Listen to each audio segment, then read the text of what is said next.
Thanks for watching. Don't forget to like, comment, share and subscribe to Mufti Tariq Masood, famous scholar. اور محمد صلی اللہ علیہ وسلم کی تو اللہ نے حفاظت کی ہے. ان پر اعتراضات کیا ہوتے ہیں؟ اس قسم کے اعتراضات ہوتے ہیں کہ اعتراض کرنے والا خود ہی شرمندہ ہوتا ہے. کوئی ایک ڈھنگ کا اعتراض آج تک آپ صلی اللہ علیہ وسلم کی سیرت پر کسی کافر نے بھی نہیں کیا ہے. سب فضول قسم. سب سے بڑا اعتراض جو ہوتا ہے وہی کہ 9 سال کی بچی سے شادی کر لی. اس کا میں جواب لوگوں کو دیتا ہوں جو غیر مسلم گھما پھرا کے یہاں کہ بھئی 50 سال عمر تھی اور نکاح کس سے کیا؟ 9 سال کی. یہ کیا ہے؟ یہ او بھائی جس سے کیا ان کو جب تکلیف نہیں ہے, وہ جب خوش ہیں, تو تمہارے پیٹ میں مروڑ کیوں ہو رہا ہے؟ یعنی یہ اعتراض بھی ہے کہ جس کو پریشان ہونا چاہیے. بھائی دیکھو سندھ میں ایسا ہوتا ہے کہ 90 سالہ بوڑھے سے نا بعض لوگ, سب جگہ پورے سندھ میں نہیں, بعض علاقوں میں یہ دستور ہے کہ 16 سال کی لڑکیوں کی شادی 80 سال کے بوڑھے سے کر دیتے ہیں. ظلم ہے نا, یقیناً ظلم ہے. وجہ اس کی ہے کہ بچی تھوڑی اس پہ خوش ہوتی ہے, وہ تھوڑی خوش ہوتی ہے اس پہ, وہ تو کبھی بھی اس سے پوچھو کہ راضی نہیں ہو. یہاں تو امی عائشہ نہ صرف خوش بلکہ ساری زندگی اس رشتے کو اپنے لیے غنیمت سمجھتی رہی ہیں اور عشق اور محبت کی ایسی مثال قائم کی ہے کہ اس سے بہتر مثال میاں بیوی میں قائم ہو نہیں سکتی. اور پوری زندگی یہ کبھی ایک حرف اشارتاً یا کنایتاً انہوں نے کہا کہ میرے ابا نے میرے ساتھ معاذ اللہ زیادتی کی ہے. تو بھائی وہ محمد صلی اللہ علیہ وسلم تھے, وہ نبی تھے, وہ 50 کیا وہ 80 سال کے بھی ہوتے تو وہ ایک جوان سے 1000 گنا بہتر تھے. ایک عیسائی خاتون سے میری بات ہوئی, UK کی تھی, اسلام قبول کرنا چاہتی تھی. وہ کہتی میرے پاس نبی صلی اللہ علیہ وسلم کی شخصیت کے بارے میں سارے کانسیپٹ کلیئر ہو گئے ہیں, مجھے اس اعتراض کا جواب سمجھ میں نہیں آ رہا کہ اتنی عمر میں ایک کم عمر بچی سے نکاح کیوں کیا, بس یہ سمجھ میں نہیں آ رہا. میں نے کہا آپ حضرت عیسیٰ کو پیغمبر مانتی ہیں؟ انہوں نے کہا ہاں. میں نے کہا آپ کی عمر ہوتی فار ایگزامپل 12 سال 13 سال, امی عائشہ 9 سال میں بالغ ہو گئی تھی, یہ ذہن میں رکھیں, اور 9 سال میں بلوغت ہو سکتی ہے. میڈیکل سائنس بھی اس بات کو مانتی ہے اور مشاہدہ بھی ہے, بعض لڑکیاں 9 سال میں بالغ ہو جاتی ہیں.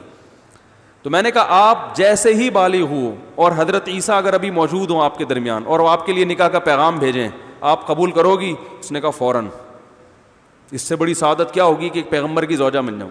تو میں نے کہا حضرت عائشہ اور ان کے والد چونکہ نبی کو سچا نبی سمجھتے تھے اور ہمارے ہاں محمد صلی اللہ علیہ وسلم کا مقام حضرت عیسیٰ سے زیادہ ہے, تو جو نہیں سمجھتے ان کو تو اعتراض ہوگا, جو سمجھتے ہیں ان کو اعتراض بولو بھائی نہیں ہوگا.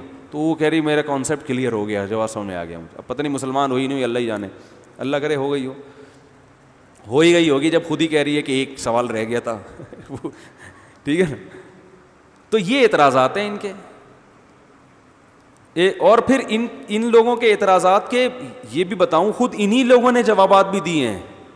بہت سے غیر مسلم نے جہاں نبی صلی اللہ علیہ وسلم کو قابل ملامت قرار دیا نا اس چیز میں نکاح میں, تو وہیں بہت سے غیر مسلموں نے نبی صلی اللہ علیہ وسلم کا دفاع بھی کیا ہے کہ یہ اعتراض بنتا نہیں ہے. زیادہ شادیوں کا تو انہوں نے کہا اس لیے بنتا کہ اس زمانے میں تو سبھی کیا کرتے تھے, 4 پر تو اسلام نے پابندی لگائی ہے, اس زمانے میں تو 4 سے زیادہ کا رواج تھا.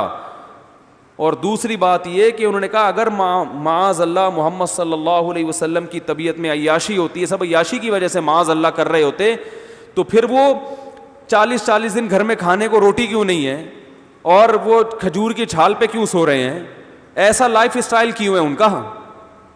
جو عیاش ہوتا ہے صرف ایک چیز میں تھوڑی ہوتا ہے بھائی, ارے ہمارے بہت سے حکمران, سب نہیں, تو جو عیاش ہوتے ہیں تو صرف ایک فیلڈ میں عیاش ہوں گے. وہ عیاش آدمی تو ہر چیز میں ہوس رکھتا ہے, وہ تو چاہتا ہے کھانا بھی مطلب کا ملے اور لائف اسٹائل بھی لگژری ہو, گاڑی بھی بہترین ہو, بنگلہ بھی بہترین ہو. یہ کیسی عیاشی ہے کہ 40 دن کھانے کو نہیں روٹی, اور زوجات کہہ رہی ہیں, بیویاں کہہ رہی ہیں کہ کچھ راشن ڈالیں گھر میں, کچھ مال غنیمت دیں, تو آپ نے فرمایا اسی غربت میں رہنا ہے تو رہو, میں تو اسی فاقے میں زندگی گزاروں گا, ورنہ میں تمہیں طلاق کا اختیار دیتا ہوں, کہیں اور شادی کر لو.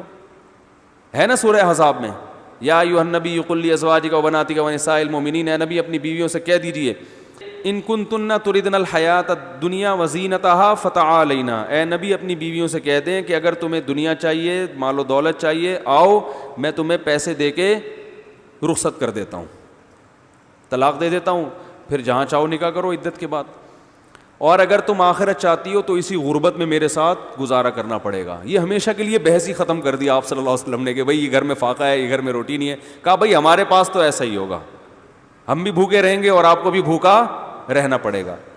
تو یہ تو خود غیر مسلموں نے جواب دیا، تو ان کے پاس کوئی اعتراض نہیں ہے۔ کبھی جہاد پر اعتراض کرتے ہیں، اسلام نے تلوار چلائی، تو آپ کیا بم چلا رہے ہو بھائی؟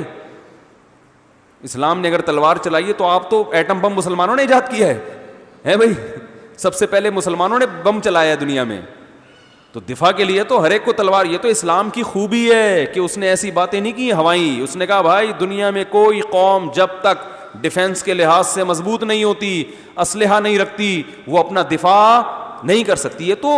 یہ تو پیغمبر کے سچے ہونے کی دلیل ہے، سچے ہونے کی دلیل ہے کہ گراؤنڈ ریئلٹی کے مطابق بات کی ہے۔ تو کوئی اعتراض نہیں بنتا ان لوگوں کا، فضول ادھر ادھر کی لگاتے رہتے ہیں۔